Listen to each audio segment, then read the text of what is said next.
Married couple Kate and Matt move into an old, secluded house in the countryside during a challenging time in their lives. They're hopeful that this new start will make things better. Right after moving in, they begin unpacking and making fixes to the house. Matt, who's an artist, is looking forward to creating in their new home, and Kate is supportive of this. Soon after, Kate discovers a dead red bird, unsettling her briefly. When she goes to discard it, the bird vanished mysteriously. Meanwhile, Matt discovers a hidden room with an unusual lock concealed behind wallpaper. He also finds a key that matches the lock and shares it with Kate. The couple hesitates before entering. That evening, their home's lights started flickering. Matt goes out to find an electrician. The electrician is surprised by the home's odd, old wiring and mentions that the previous owners died under mysterious circumstances, shocking Matt. They enjoy their first night in the new home, albeit with some distractions. The next day, while Kate receives a call from work, she's a translator who's unhappy with her pay. Matt decides to go into the hidden room. After a little online research, Matt learns that the previous owners died under mysterious conditions, and there's still no identified suspect.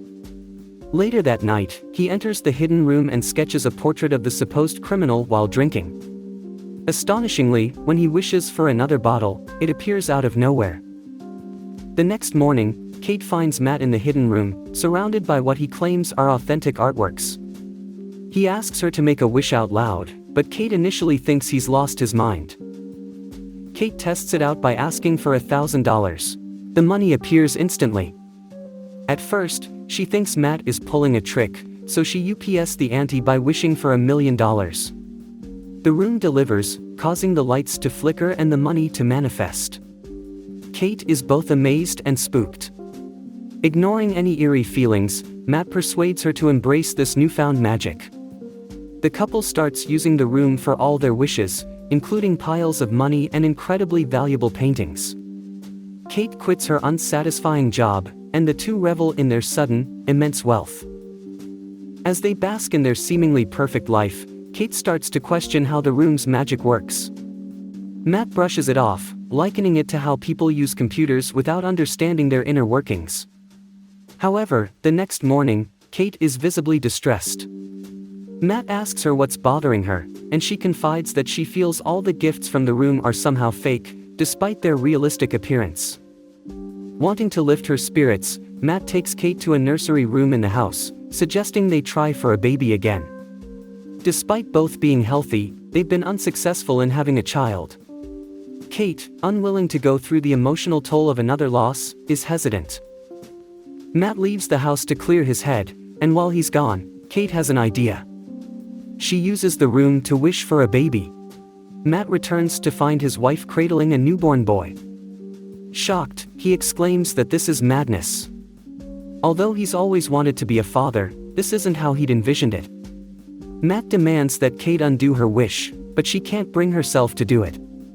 Faced with the reality of a baby that can't be returned, they both commit to raising him. That night, the baby's cries interrupted their sleep. Matt uses the room to wish for a bottle of milk, but comes back to find Kate breastfeeding the baby. Matt then recalls a news article he read about a young man who attacked a couple. The article speculated that the room had somehow influenced him, resulting in his commitment to a psychiatric facility for life.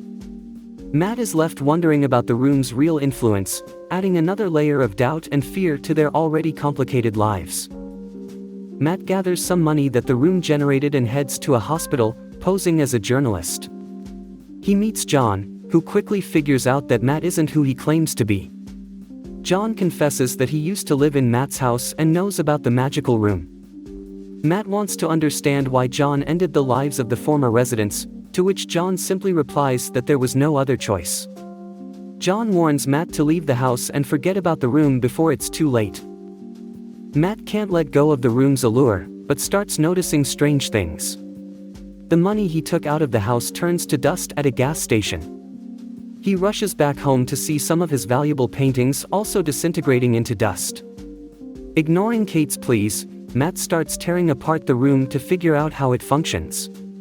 Behind the walls, he finds weird wirings.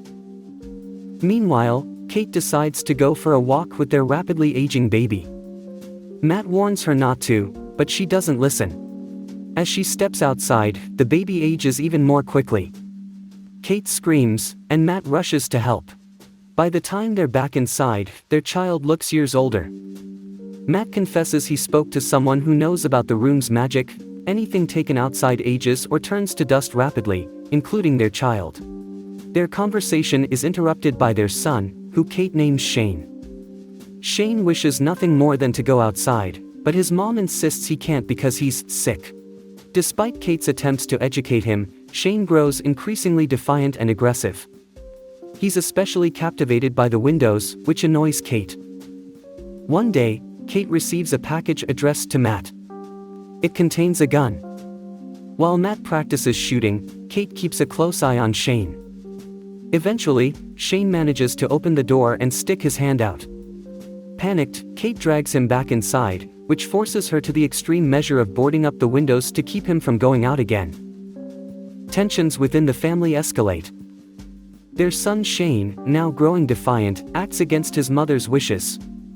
One night, Shane comes to Kate's room, asking to lay beside her. He tells her he wants to be with her forever.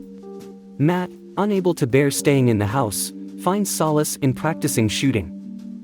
Matt's patience runs thin upon finding Shane in his room, and he chases the boy out. When Kate scolds Matt for this, he retorts that Shane isn't a real child but a mere illusion. Unbeknownst to them, Shane overhears this and gets curious about the wish-granting room.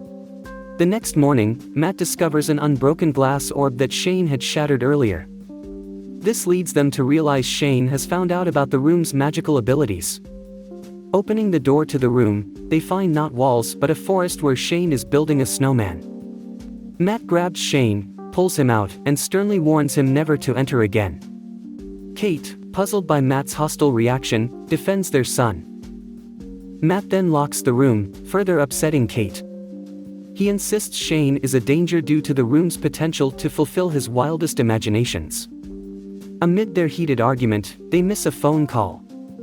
Shane answers, and it turns out to be John Doe. Matt grabs the phone, puzzled at how John got their number. Eavesdropping through another phone, Kate hears John reveal a way to stop the rapid aging of things and people created by the room. A creator must die. Kate understands that if she dies, Shane can live a normal life. John discloses he is also an illusion, brought into existence by his own mother's wish. To allow him to live, his mother first killed her husband and then herself. Matt now faces a harrowing choice. Realizing Kate has overheard the conversation, he sees her drive away. Left alone with Shane, who's throwing eggs at a wall out of boredom, Matt feels at a loss. Kate keeps driving, ignoring calls from her husband, who, overwhelmed with frustration, starts breaking things in his room. Kate thought about causing a car accident by releasing the steering wheel, but couldn't go through with it. Shane confronts Matt, questioning his parentage and insinuating that Matt harmed his real father. Unable to handle it, Matt tells Shane that neither he nor Kate are his biological parents and that he isn't a real child. That's why he can't leave the house, not because he's sick. When Shane doesn't buy it, Matt, in a fit of emotion, drags him to the door, urging him to step outside to prove he's not real. Scared, Shane runs back to his room.